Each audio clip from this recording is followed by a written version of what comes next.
ಮಾನ್ಯ ನಾರಾಯಣಸ್ವಾಮಿ ಅವರು habitual offender.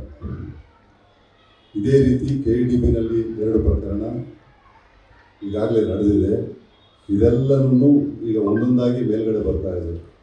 ಈ ಹಿನ್ನೆಲೆ ಇಟ್ಕೊಂಡಿದ್ದವರು ನಮ್ಮ ಪಕ್ಷದ ಪ್ರಮುಖರ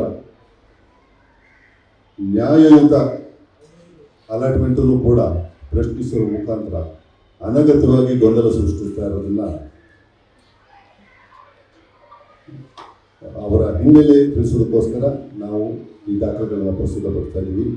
ಮುಂದಿನ ದಿನಗಳಲ್ಲಿ ಇನ್ನೂ ಅನೇಕ ದಾಖಲೆಗಳು ಬೇರೆ BJP ನಾಯಕರ ಸಂಬಂಧ ನಮಗೆ ಒದಗಿಸಿ ಬರ್ತಾ ಇದೆ. ಅದನ್ನು ಕೂಡ ತಮ್ಮ ಮುಂದೆ ನಿರಂತರವಾಗಿ ಒದಗಿಸ್ತೀವಿ.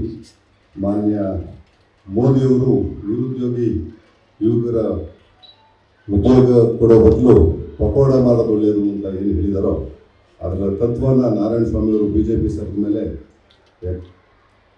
ಬಹಳ ನಿಷ್ಠೆಯಿಂದ ಪಾಲಿಸ್ತಾ ಇದ್ದಾರೆ. ಒಂದು ಅಪ್ಗ್ರೇಡ್ ಮಾಡ್ಕೊಂಡಿದ್ದಾರೆ. ಪಕೋಡ ಬದಲು ಬಿರಿಯಾನಿ ಮಾಡೋದ್ರ ಮುಖಾಂತರ BJP ತತ್ವನ ಬಹಳ ನಿಷ್ಠೆಯಿಂದ ಅನುಸರಿಸ್ತಾ ಇದ್ದಾರೆ. ಈ ಕುರಿತಂತೆ ನಾವು ಸಲ್ಲಿಸಿರುವ ಮನವಿ ಬಗ್ಗೆ ಮಾನ್ಯ ರಾಜ್ಯಪಾಲರು ಪೂರಕವಾಗಿ ಪ್ರತಿಕ್ರಿಯಿಸಿದ್ದು ಇದನ್ನು ಈ ಕೂಡಲೇ ತನಿಖೆಗೊಳಪಡಿಸಿ ವರದಿ ತರಿಸ್ಕೊಂಡು ಮುಂದಿನ ಕ್ರಮ ಜರುಗಿಸ್ತಾರೆ ಅಂತ ಅಂದ್ಬಿಟ್ಟು ನಮಗೆ ಆಶ್ವಾಸನೆ ನೀಡಿದ್ದಾರೆ. ಈ ಬೆಳವಣಿಗೆನ ನಾವು ಕಾದು ನೋಡ್ತಾ ಇದ್ದೀವಿ.